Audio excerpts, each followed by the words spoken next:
Hey, it's Amber with the White Dog Farm. It is a mess out there. I don't know if you can tell. It is pouring rain, just as hard as it can. It did all day yesterday.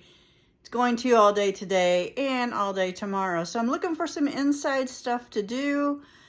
Just back from the grocery store, and I bought a couple of cuts of meat, some beef roast, and I'm going to try to make beef jerky. I've never done that before, so there'll probably be a learning curve because with anything new and different, there always is. That's okay. That's how you learn. So my husband and I both really like beef jerky, and he's going to be deployed to some areas where there are natural disasters in the coming years. And he is also gluten intolerant, so he has to be really careful what he eats. If I can figure out a way to make beef jerky, then I can vacuum seal it and he can take it with him and have good, safe food for him to eat while he's gone. And we can eat it here as a snack too. In fact, I'm not sure it's gonna make it to the road trips. We may eat it all here.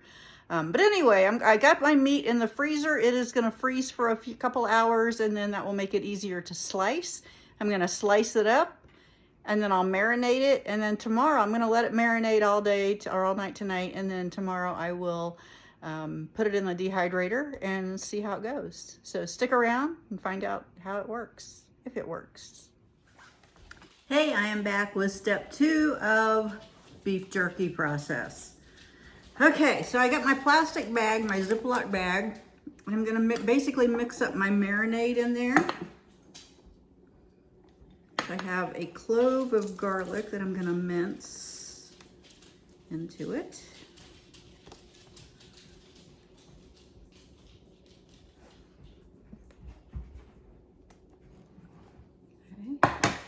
Then I've got ginger, ground ginger. I'm going to use about 1/4 of a teaspoon.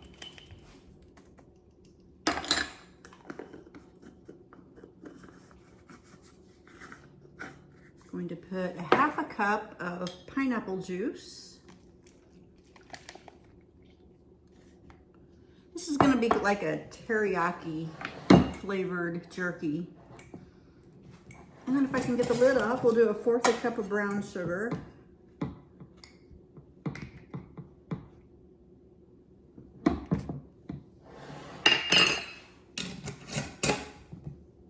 A tablespoon of sesame seeds.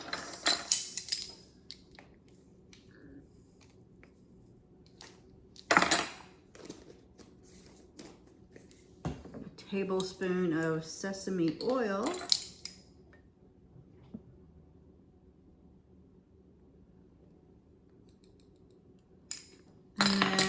The recipe that I'm using calls for a half a cup, of soy sauce. My husband is gluten intolerant, so I don't use soy sauce. I use this coconut aminos in place of the soy sauce. And honestly, I can't tell a difference. In all the recipes that I've used this in, I really can't tell any difference from the soy sauce.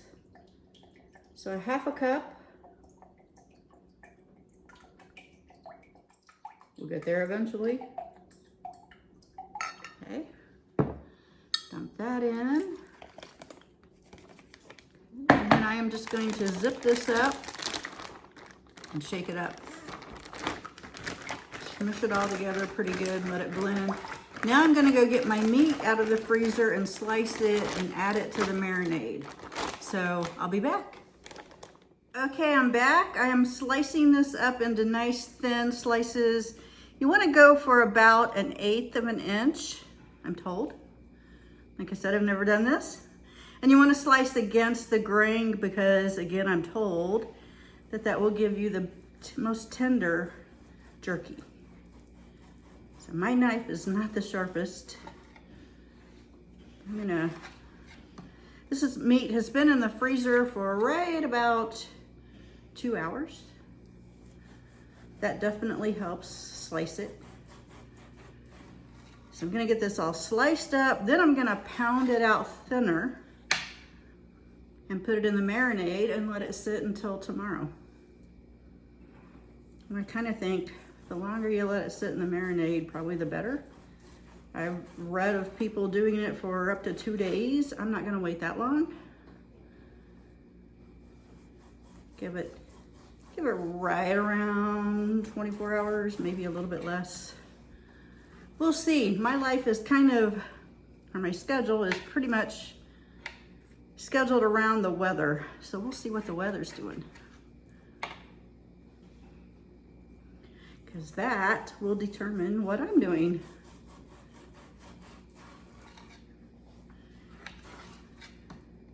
So I mentioned that my husband was going to be deployed to some areas where there are natural disasters. What that is he is retiring from ministry this year. Had 40 some odd years in pastoral ministry, and he has decided that this is the year to retire. He doesn't want to just sit around and do absolutely nothing, because that would drive him crazy, and it would certainly drive me crazy. So he is going to be volunteering with the Billy Graham Association. I can't talk. They send out rapid response teams whenever there is some kind of a disaster, like a tornado or a fire or a hurricane. They go all over the world, and they go they go at the same time as Samaritan's Purse goes. So they kind of work together. I don't know an awful lot about it. I just know that it is a really cool thing. And it's something that Brian has been training to do. There is some training that you have to go through before that you can be deployed. And he actually could be deployed this year, but he probably won't, because until the end of the year, he is still in ministry at our church. So that will probably be something that he will do next year. Now I think they do provide meals for people that go and do that. But my husband has a gluten intolerance, and so he has to be a little bit careful about what he eats. You know, I used to think gluten-free stuff was just some kind of a crazy fad. I really did. And honestly, I feel bad now, but I used to kind of judge people because I thought, oh, just go eat the hamburger, just go eat the bread, whatever, you're not gonna die. Well, there is that aspect to it. There are people like that's just their preference, and that's okay. That's okay. That's your preference. You can eat however you want to eat. But then there are people who truly cannot tolerate gluten in their diet at all, or they will have very severe reactions. And my husband is one of those. That is one of the gifts that COVID left. Hasn't always been that way. That's a post-COVID thing. And fun. So I've been trying to learn how to cook completely differently than I used to. It has been a challenge. I do not eat gluten-free because I like bread. But I do try to make sure that there is very little, if any, cross-contamination between what I eat and what he eats. This is looking a little, I think I'm gonna cut it this way. But I do try to do my best to make sure that his diet is as gluten-free as possible. I'm sure I screw up sometimes. I think everybody does. And his is not a digestive thing. His is actually a skin thing. He actually thought it was like really bad eczema or something. He went to a dermatologist. He was misdiagnosed a few times, finally found the right doctor, and he's actually on the medication that lepers take. So it is kind of a serious thing. He would itch like crazy. He would break out in these lesions and itch like crazy. And it's just not worth it. It's just easier to not eat the gluten. I'm not gonna use that. Okay, so there we have our beef all sliced up. Now I'm gonna take it and pound it out even thinner and put it in the marinade. So to pound this out, I am just going to take some plastic wrap, spread it out. Take a few pieces of the meat Fold this over and then get all my aggressions out with a rolling pin. That is so satisfying. So what I'm doing is I am breaking down all the tissue and all the muscle and making it even more tender, I hope. That's the plan anyway. Let me go grab my marinade and I will be right back.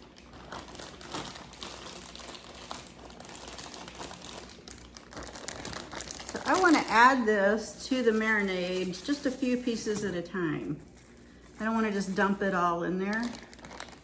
So I want it to be as evenly coated as possible. Dump a few in, squishy together. I'm gonna pound out some more here. And I am gonna just keep going like this until I'm all done. See you back here in a sec. Okay, so the beef jerky has marinated and I'm going to stack it into the dehydrator.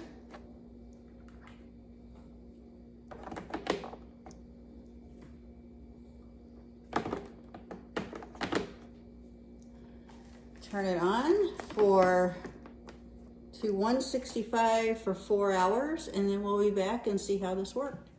Okay, I'm back. I think I'm finished with the jerky. It spent about 5.5 or 6 hours in the dehydrator. Took it out, put it on a broiler tray, and popped it in the oven at 275 for about 10 minutes. It's been sitting here cooling. Let's try it. See what we think here.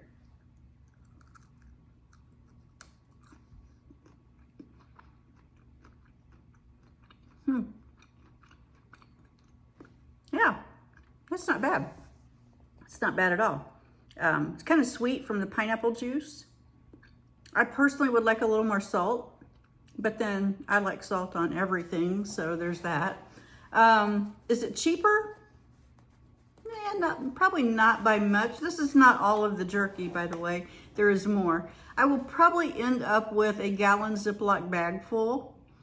I think I paid between $14 and $15. Let's just say $14.50 for the meat. So it might be a little bit cheaper. Not a lot cheaper, but a little bit cheaper. But I can control the ingredients. I know what goes into it, so that's a good thing. It's tender. I'm not gonna pull a tooth. Like, you know, I did that one time. I was eating beef jerky and it was really, really tough. And I literally pulled my tooth out of my head. I have an implant now because of jerky. So yeah, this is not bad. I'm gonna give it some more tries. I'll play around with the seasonings a little bit. How do you make your jerky? I am really curious about that. I would love to hear what you do, how you make yours good. This is not bad. Like I said, I'll keep doing it. I'll tweak it a little bit probably, but it's not bad. So let me know what you do in a comment, like and share and subscribe, and go make it a good day. And I will talk to you later.